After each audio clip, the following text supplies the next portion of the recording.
Welcome back, watercolor painters. Today you should have your tertiary hues painted in as gradients on dry. Today we're going to be painting in our tertiary tints. Now with the tints all need to be the same value. So you're going to want to make sure you have that scrap piece of paper handy where you can, check how well your tints are comparing to the other tints that you've painted, because we want them to be the same lightness. Notice how when the tints are the same value, it creates this nice movement throughout the piece because it doesn't look like one triangle is popping forward. They're all kind of sitting back at the same distance because the values are consistent throughout. So that's going to be the goal. Watch this video to first see the technique that we're going to be doing for those tints. And that technique is we're going to be doing a flat wash on dry paper. Watch the technique with the first color and then watch how we mix the tertiary colors next, and then how you can thin it out to make it a tint. We are going to begin today mixing your red-orange tertiary color. The nice thing is whenever we're mixing tints, we don't need a ton of pigment to create the tint because we are going to be adding a lot of water to lighten that hue. So I'm only doing a little bit of the red, not too much. And then once I have that nice tertiary color mix, then what I'm going to start doing is adding in the water to that color to start thinning it out and diluting the values down to where they're becoming lighter in value.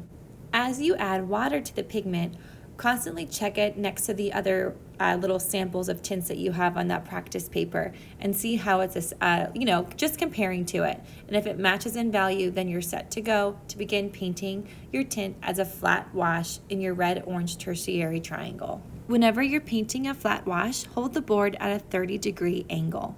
Then dip your brush into the paint and swipe your brush from the left to the right and right to the left all the way down through that section.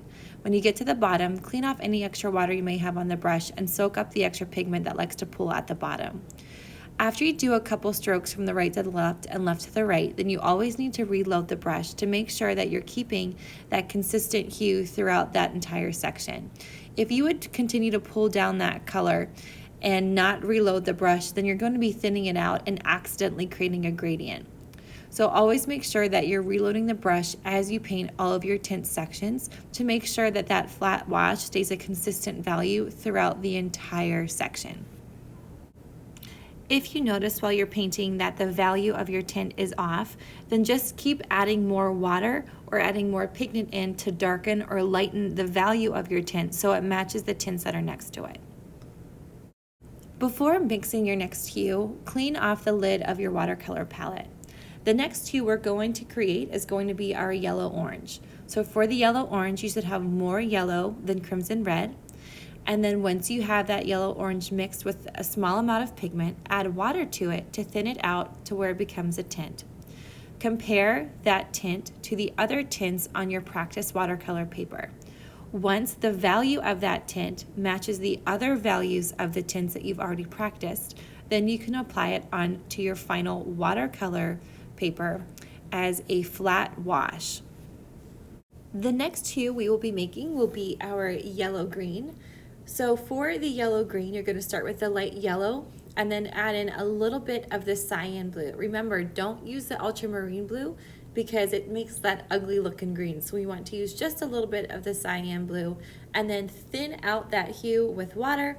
Compare it back to the other tints on your practice worksheet.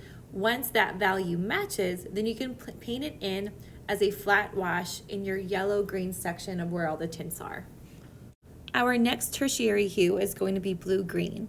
For this one, only use a little bit of yellow and then add in a lot more cyan blue to make it lean more towards the bluish green.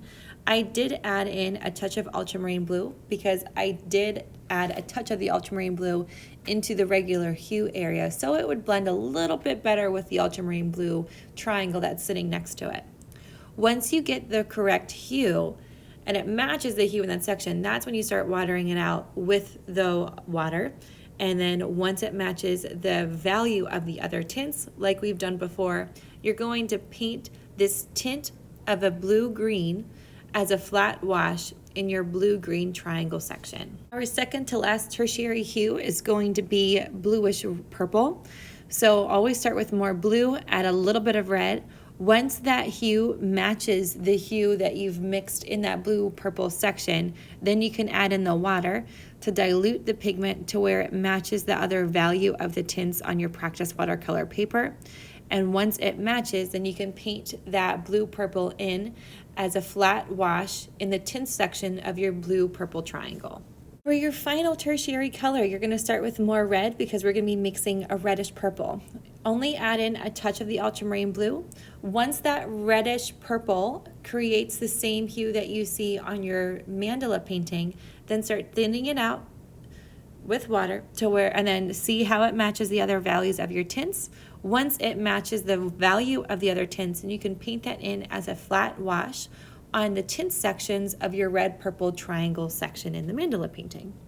And there you have it. All of your tertiary tints should be painted in as flat washes, and that only leaves us with our tertiary tones to paint in tomorrow. When you're done, take a picture of your work and submit it into the Schoology assignment for today.